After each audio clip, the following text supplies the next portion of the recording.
আসসালামু আলাইকুম এসএসসি এবং এইচএসসি শিক্ষার্থীরা, তোমাদের সবার একটা খুবই সাধারণ প্রশ্ন থাকে যে বাংলা প্রথম পত্রে ভাইয়া লিখে শেষ করতে পারি না, লিখলে নম্বর আসে না, কি লিখলে বা কিভাবে লিখলে যে নম্বর পাবো তাও জানি না। খুব সহজে তোমাদের সাথে 6টা বিষয় আমি শেয়ার করব। এই 6টা শর্ত যদি তুমি মেনে চলো, তুমি যদি চেষ্টা করো, সৃষ্টিকর্তা যদি সহায় হয়, তুমি অবশ্যই বাংলা প্রথম পত্রে সর্বোচ্চ নম্বর পেতে পারো ইনশাআল্লাহ। প্রথমে আসে হচ্ছে আমাদের সময়টা আমাদের খুবই গুরুত্বপূর্ণ। তোমরা এসএসসি এবং এইচএসসি দুই শ্রেণী সময় পাবে একই লিখিত অংশের জন্য। এমসিকিউতে আমাদের কত? 30 মিনিট। তারপরে বাকি আড়াই ঘন্টা মানে হচ্ছে তোমার 1 ঘন্টা মানে 150 মিনিট আর কি। তো এই 150 মিনিট আমরা কিভাবে ব্যবহার করব সেই সম্পর্কে চলো হচ্ছে আমরা একটু চিন্তা করি। এই 150 মিনিটের মধ্যে আমরা 10 মিনিটকে বিয়োগ দিয়ে দিব, তাহলে আমাদের থাকবে হচ্ছে 140 মিনিট। এখন এই 140 মিনিট থাকবে বুঝলাম, কিন্তু ভাইয়া 10 মিনিট কেন বিয়োগ করলাম? 10 মিনিট বিয়োগ করার পিছনে কারণ হচ্ছে তুমি কিন্তু পরীক্ষার হলে শুধুমাত্র লেখো না, তুমি কয়েকটা জিনিস করো। তুমি প্রশ্নটা প্রথমে ভালো মতো পড়ো। তুমি অনেক সময় তোমার আশেপাশের পরীক্ষার্থী বা সহপাঠী এদের সাথে বিভিন্ন কাজে কথা বলো, অনৈতিক কাজ তোমরা হচ্ছে ইগনোর করবা। বা নর্মালি কিন্তু স্কেলটা দে, কলম শেষ হয়ে গেছে, পানি আছে, এগুলা করতে করতে কিন্তু সময় যায়। 3 নম্বর হচ্ছে তোমাকে কয়টা জায়গায় তোমার হচ্ছে কাজ আছে, যেমন হচ্ছে তোমার হাজিরা খাতা বা হাজিরা শিট আসবে। এই হাজিরা শিটের মধ্যে তোমার সাইন দিতে হবে, বা হচ্ছে প্রক্রিয়াটা আমার সঠিক মনে নাই, এবার তোমার কিছু একটা করতে হয়, হ্যাঁ সাইন দেওয়া লাগে।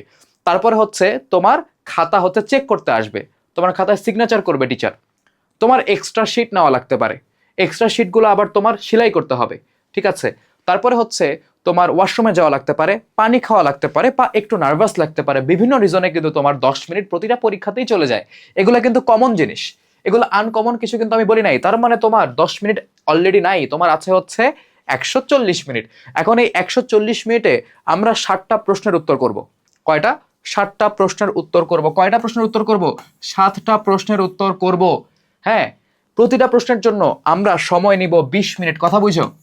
প্রতিটা প্রশ্নের জন্য সময় নিব 20 মিনিট। 20 মিনিটের বাইরে 1 সেকেন্ডও আমরা নিব না। যদি এই রুল ফলো করতে পারো, যদি এই শর্ত ফলো করতে পারো, তাহলে তুমি এসএসসি এইচএসসি দুই পরীক্ষায় একদম লিখিত অংশে সবকিছু লিখে শেষ করে দিয়ে আসতে পারবা।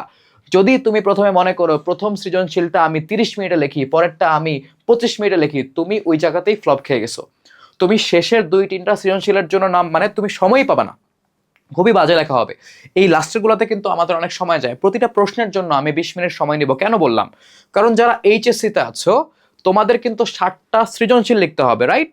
তো এই 60টা সৃজনশীল তোমরা লিখবা হচ্ছে প্রতিটা 20 মিনিট করে, 140 মিনিট। যারা এসএসসি লেভেলে আছো তাদের সৃজনশীল লিখতে হবে কয়টা? এসএসসি লেভেলে আমাদের সিকিউ লিখতে হবে বা সৃজনশীল লিখতে হবে কয়টা? 5টা। 5টার জন্য 20 মিনিট করে আমরা নিব হচ্ছে 100 মিনিট। কত? 100 মিনিট। আর দুইটা কি? দুইটা হচ্ছে তোমার বর্ণনামূলক প্রশ্ন। বর্ণনামূলক প্রশ্ন কয়টা?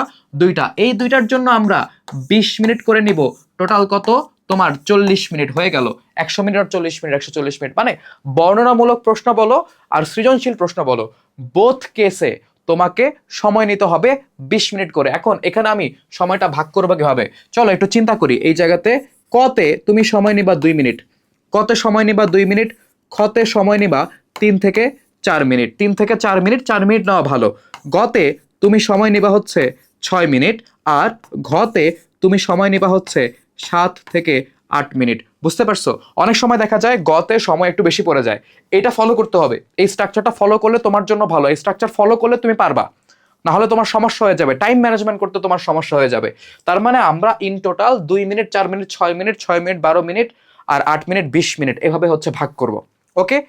আর বর্ণনামূলক প্রশ্নের ক্ষেত্রে, বর্ণনামূলক প্রশ্নতে তোমরা যেটা করবা এসএসসি লেভেলে, এইচএসসি তে এটা লাগবে না, জানা লাগবে না। তোমরা কতে রাখবা হচ্ছে 7 মিনিট, 7 মিনিট কি বা 6 মিনিট, ঠিক আছে। আর খ এর জন্য তুমি রাখবা হচ্ছে 13 থেকে 14 মিনিট। কেন এরকম ধরে ধরে দিলাম?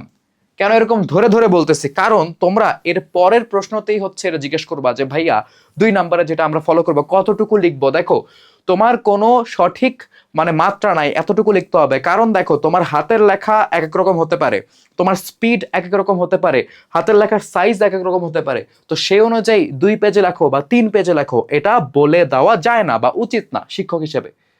ঠিক আছে, তো এখন আমরা কি করতে পারি, 20 মিনিটে তুমি একটা সৃজনশীল যতটুকু লেখা পসিবল ততটুকু লেখো, এর বেশি লেখো না।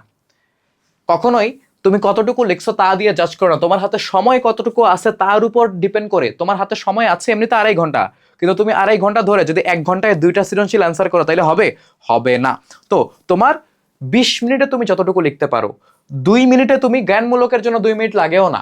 তুমি প্রথম 6 মিনিটে খেয়াল করো, প্রথম 6 মিনিটে তুমি ক খ শেষ করো না, প্রথম 6 মিনিটে ক এবং খ শেষ করে দাও, তাহলে তোমার হাতে সময় থাকে। এটা খুব স্ট্রিক্টলি ফলো করতে পারো, স্ট্রিক্টলি ফলো করলে তোমাদের লাভ হবে। কারণ কি, তোমরা যদি এটা জাস্ট চিন্তা করে যাও হবে না। তোমাদের স্কুলে মডেল টেস্ট হবে না, একটা বা দুইটা, এই মডেল টেস্টগুলো আমি বলবো যে ভালো মতো দাও, অনেক সময় পাবা।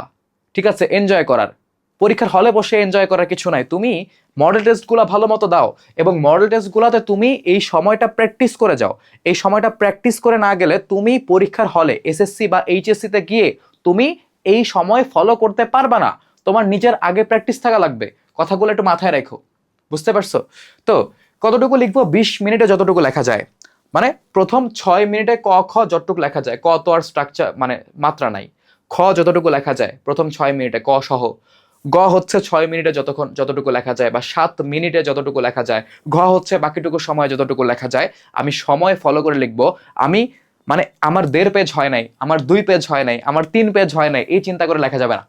এই চিন্তা এখনই বাদ দিয়ে দাও, কতটুকু লিখবো। এখন আসে হচ্ছে আমাদের ভাইয়া সময়টা আসলে আমি গুনবো কিভাবে, কারণ আপনি যে কাজগুলো বলছেন এগুলো তো আমরা একসাথে করি না। আমার হয়তো 2 ঘন্টা পরে ওয়াশরুম চাপছে, বা আমার হয়তো 1 ঘন্টা পরে পানি খেতে মন চাইলো, বা 2টা সৃজনশীল লেখার পর আমি একটু বসছি, টায়ার্ড হয়ে গেছি। তো এগুলো তো মাঝে মাঝে হয়, আমি কিভাবে এটাকে ট্র্যাক রাখবো? তো সেই জন্য তুমি যেভাবে ট্র্যাক রাখতে পারো, তুমি তো ফার্স্টে কোশ্চেনটা পেয়ে প্রশ্নটা পড়বা না, কোশ্চেনটা পড়বা। তো এটা আমি যেটা দেখতাম, শেষের দিকে সময় একটু কম হবেই স্বাভাবিক, তুমি চাইলেও 2-3 মিনিটের হিসাব মিলাইতে পারবা না। শেষের সৃজনশীলটার জন্য তোমার কাছে 16-17 মিনিট বা 15 মিনিট টাইম থাকতে পারে।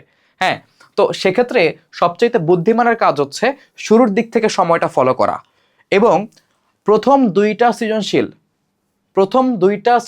বা প্রথম দেখো তুমি এমনি চিন্তা করবা যে তোমার 4টা সৃজনশীল লিখতে হবে, রাইট? সরি 7টা লিখতে হবে। তো তুমি প্রথম 4টা 1.5 ঘন্টায় শেষ করতে পারতেছো কিনা দেখো, প্রথম 4টা 1.5 ঘন্টার মধ্যে লিখে শেষ করতে পারতেছো কিনা দেখো, তাহলে কিন্তু তোমার একটা কনফিডেন্স চলে আসে। কারণ কি, 1.5 ঘন্টায় 4টা শেষ, 1 ঘন্টায় 3টা লেখা লাগবে, হাতের স্পিডও হয়ে গেছে, এখন ধুমায় লিখবো। হয় কি না? হয়। আর এসএসসি যারা, তারা হচ্ছে এরকম, ধরো তোমার 1.5 ঘন্টায় তোমার 4টা সৃজনশীল লেখা হয়ে গেছে, তোমার হাতে 1 ঘন্টা সময় আছে, তুমি ওই 1 ঘন্টার মধ্যে একটা সৃজনশীল উত্তর করো এবং মনের মাধুরী মিশায় বাকি 2টা বর্ণনামূলক প্রশ্নের উত্তর করবা। 1.5 ঘন্টা দেখবা যে 1.5 ঘন্টায় 4টা হয়েছে কিনা, তোমার টার্গেটই থাকবে এটা, যে আমার 1.5 ঘন্টায় 4টা সৃজনশীল লেখা শেষ হচ্ছে কিনা। মন চাবে যে এটা ভালো পারি, অনেক সুন্দর করে লেখি, হ্যাঁ প্রথম 2টা সৃজনশীল লেখো না একটু সুন্দর করে, সমস্যা নাই, হ্যাঁ সময় একটু বেশি নিয়ে লেখো। তো এত অনেক বেশি সময় নিয়ে ফেললে আবার সমস্যা, কারণ যখন তুমি দেখবা যে তোমার হাতে 55 মিনিট, ইভেন 58 মিনিট টাইম আছে 3টা সৃজনশীল লেখার জন্য, তুমি যখন এটা খেয়াল করবা তোমার মাথায় প্রেসার ঢুকবে, তুমি টেনশনে পড়ে যাবা। এটা করো না। সময় খুবই ক্রুশিয়াল জিনিস ভাইয়া, সময় খুবই ক্রুশিয়াল জিনিস, সময় নিয়ে হেলাফেলা করা যাবে না। দেখো তারপর হাতের লেখা, ভাইয়া হাতের লেখা খারাপ, কি করব? নাম্বার কি কম আসবে?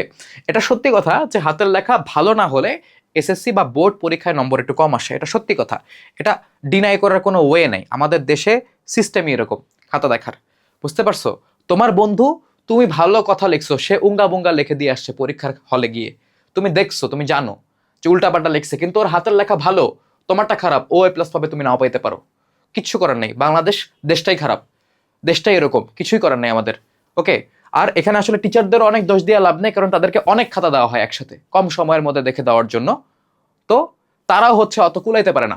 তো এখন আদতে কি হয়, আমি তো আর খাতা দেখি নাই, আমার খাতা দেখার যোগ্যতাও হয় নাই, তো আমি জানি না। আমি যদি দেখতাম কি হয় তাহলে বলতে পারতাম পুঙ্খানুপুঙ্খভাবে। তো এখন হাতের লেখা খারাপ হলে কি করব? দেখো আমার হাতের লেখা যথেষ্ট বাজে, তোমাদেরকে অভয় দেই, আমি যদি এই হাতের লেখা নিয়ে স্কুল পার করে A+ পেয়ে কলেজ পার করে, ঠিক আছে, স্কুলে 8-এ বৃত্তি পেয়ে কলেজ পার করে স্কুল পার করে ভার্সিটি ঢাকা বিশ্ববিদ্যালয়ে পড়ে 4 বছর পড়ে ফেলতে পারি এই হাতের লেখা নিয়ে, তো তুমি খারাপ হাতের লেখা নিয়ে পিছে থাকবা না, বুঝছো? পিছায় তুমি থাকবা না। তোমার ভাইয়া পারছে, আমি পারছি, তোমরাও পারবা ইনশাআল্লাহ। ওকে, তো হাতের লেখা খারাপ হলে এখন স্ট্র্যাটেজিক্যালি কি করা যায়? আমি তোমাদের বলবো প্রেজেন্টেশনটা ইম্পর্টেন্ট। কি ইম্পর্টেন্ট? প্রেজেন্টেশনটা হচ্ছে আমাদের ইম্পর্টেন্ট। ওকে, তো এই প্রেজেন্টেশনটা কেন ইম্পর্টেন্ট আমি বলতেছি। দেখো, এই প্রেজেন্টেশনই বলে দেয় তুমি আসলে কিরকম ভাবে হচ্ছে মানে নাম্বারটা পাবা। কেমন? ধরো তোমার হাতের লেখা খারাপ তুমি জানো, বাট তুমি খাতায় কয়টা জিনিস কইরো, কয়টা জিনিস কইরো না। সেই কয়টা জিনিস কি? কয়টা জিনিস হচ্ছে তুমি লাইনগুলাকে স্ট্রেইট রাখো। লাইনগুলাকে স্ট্রেইট রাখো, এটা হচ্ছে প্রথম কথা। লাইনগুলাকে স্ট্রেইট রাখো। ভাইয়া লাইন আমি স্ট্রেইট রাখতে পারি না, মানে আমার হাতের লেখা এখান থেকে শুরু করে এই জায়গায় এসে শেষ হয়। তো সেক্ষেত্রে কি করবা? উপরে একটা স্কেল দিয়ে নিবা, খাতার উপরে ছোটবেলায় শিখাইছে না, স্কেলের নিচে নিচে লিখবা, তাহলে প্রথম লাইনটা সোজা হবে। তারপর প্রথম লাইনের নিচে বাকি লেখাগুলো লিখবা একটা পেজের। আমি এগুলা করতাম, আমার লাইন বাঁকা হইতো আমার লাইন। তাই লাইন ঠিক রাখতে হবে এক। দ্বিতীয়ত ধরো হচ্ছে তুমি একটা ভুল করে ফেলছো, ধরো XYZ ভুল করছো লিখতে, XYB হওয়ার কথা। তো তুমি এমন করো না, এটা এমন করো না, এই যে এমন করো না, এটা দেখতে বাজে লাগে খাতার মধ্যে। সুন্দর মতো একটা টান দিয়ে লিখে দাও, মানে একটা টান দিয়ে তোমার হচ্ছে কেটে দাও। উপরে লিখতে হবে, উপরে সুন্দর মতো হচ্ছে একটু অ্যারো দিয়ে লিখে দাও না, সমস্যা কি?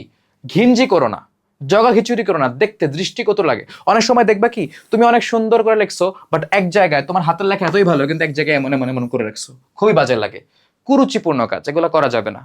টিচার দেখে নিবে, তুমি এক টানে কাটলেও দেখবে, তুমি হালকা করে কাটলেও দেখবে, তুমি মোটা করে কাটলেও দেখবে। তো হালকা করে কাটাটাই বেটার।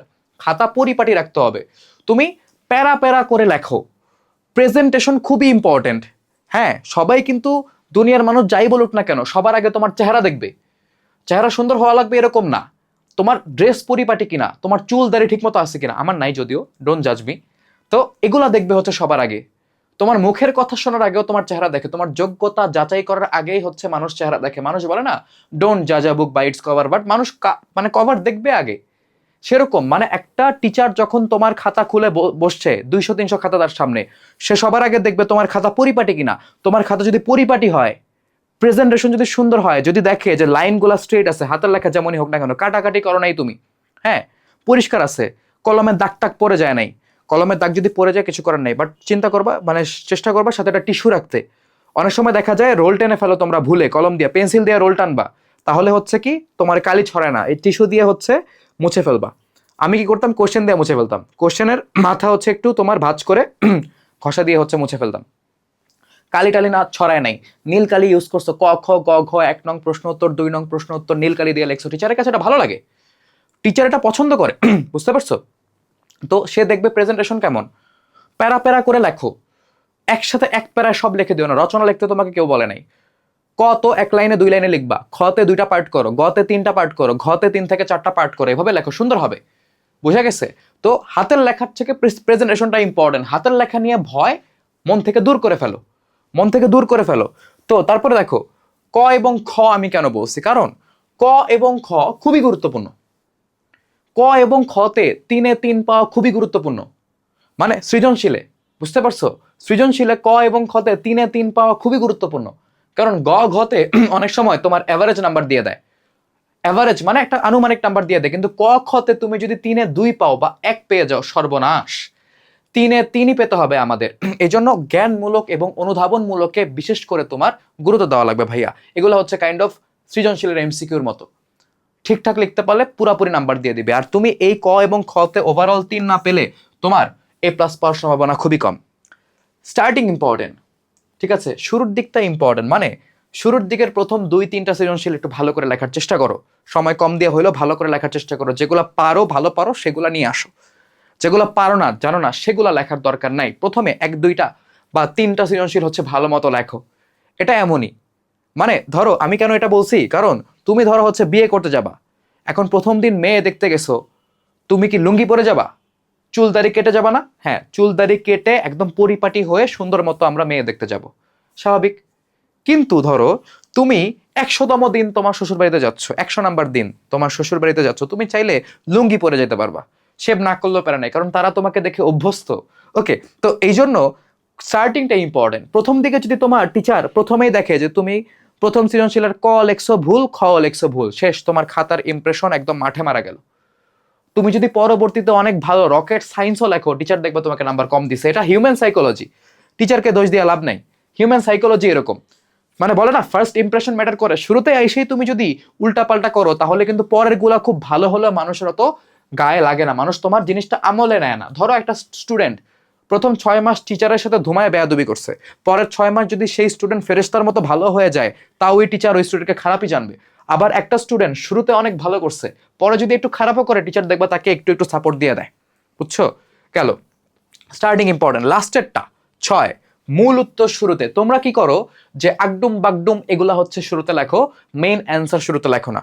ধরো তোমাকে সুবা থেকে জিজ্ঞাসা করলো যে পিতামাতার মনে সর্বদা জাগরুক ছিল বা নীরব হৃদয় ভারের মতো বিরাজ করিতেছে, এটার মানে কি? তুমি অনুধাবনে লিখলা যে রবীন্দ্রনাথ ঠাকুর, হ্যাঁ, বোবা মানুষের কষ্ট, তারপর হচ্ছে তোমার বাক প্রতিবন্ধী মানুষকে যে সমাজ হেয় করে, এই জিনিসগুলা হচ্ছে সুভাতে তুলে ধরেছেন।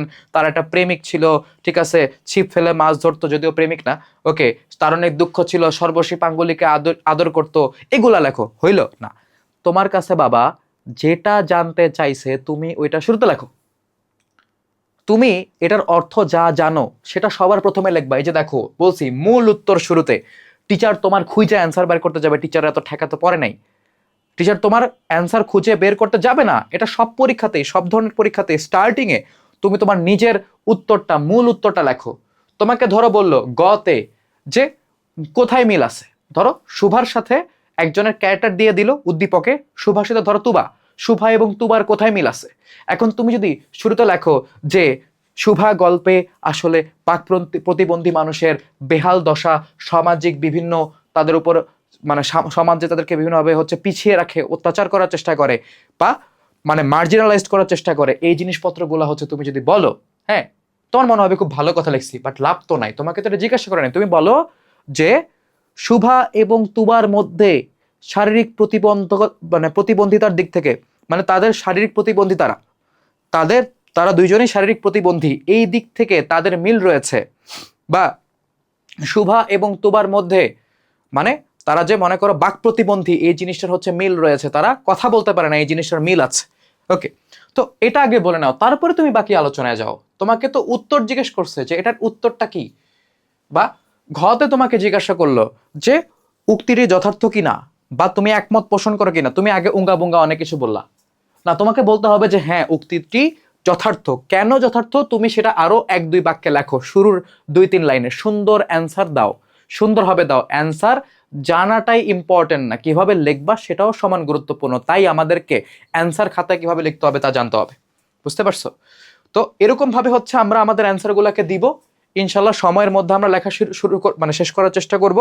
ইনশাল্লাহ এভাবে যদি তোমরা চেষ্টা করো, হার্ডওয়ার্ক করো, তোমরা অবশ্যই হচ্ছে এসএসসি এবং এইচএসসি যেই পরীক্ষার্থী হও না কেন বাংলা প্রথম পত্রে তোমরা ভালো করতে পারবা। দোয়া রাখি, সবার জন্য দোয়া রইল। আসসালামু আলাইকুম।